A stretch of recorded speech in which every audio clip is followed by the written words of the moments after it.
日は自己紹介のね、ビデオを作ろうと思ったんですよ。お誕生日の記念で、この日がちょうどいいなと思ったので、10年間ごとに、こう、10代、20代って考えて、パッて出る大きな出来事、あ、これは頑張ったなとか、これが大きなきっかけだったなっていうことを、一つ二つずつお話ししながら、それを自己紹介に変えていきたいなと思います。まず10代ですね。10代は、小学校の話しても仕方ないので、10代は ANA のキャビンアテンダントになったことが一番大きなことです。10代なんですね。18歳で高校卒業してすぐなったので、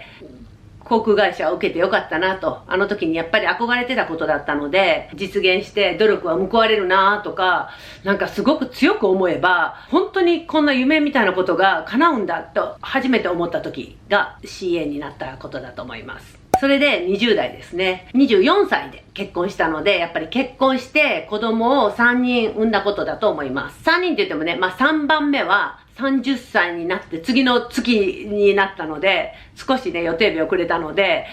一応30歳にはなっちゃったんですけど、やっぱり結婚もね、大きな出来事でしたね。もしかしたら人生で一番大きいのはこの辺なのかなと思うぐらいですね。それで30代。30代は、その子供3人いてて、シカゴに7年間いてたので、ほぼ子育てで終わってるんですけれども、アメリカに行ってオーディションとかも受けながら YMCA のエアロビクスのインストラクターになって、インストラクターの中でアファっていう資格があったんですね。資格を取ると、やっぱ格が上がるというか、本物のプロみたいなところがあったので、日本人で初めてアファのフィットネストレーナーの資格を取ったっていうのが30代では大きなことでした。それで40代ですね。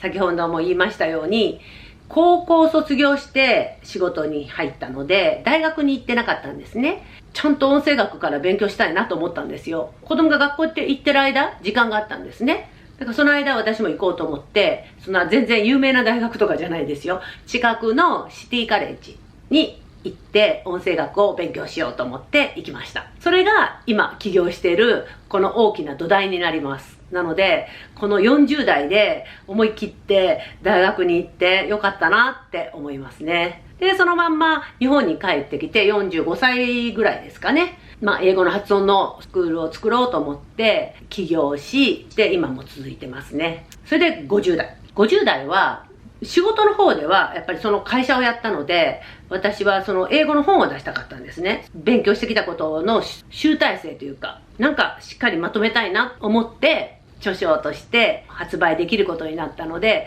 長年ね、何年もなんとか認められないかなと思って頑張ってたことなので、これが実現したのが50代でした。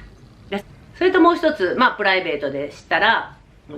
フルマラソンを走るようになりました。子宮筋腫で本当に全然、普段の生活も階段登るのも無理ぐらいなところから少しずつ治療しながら、1年後にハーフマラソンを走って、2年後にフルマラソンを走って、その後ずっと毎年1回か2回フルマラソンをずっと走るっていう生活をしてました。それで今60代なんですよ。どうなるでしょうね。まだ8年あるのでね、60代はこれですっていうのはわからないですね。YouTube でね、もうちょっとチャレンジして60代、こんなんでしたよって70になったら言えるように、納得のいくことをどんどんやっていきたいなと思います。まだまだね、本当にコメントとかいただけるようなレベルじゃないんですけれども、もしよろしければ登録していただいたら嬉しいですし、コメントいただいたり、いいねボタンを押していただいたりすると励みになりますので、どうぞよろしくお願いします。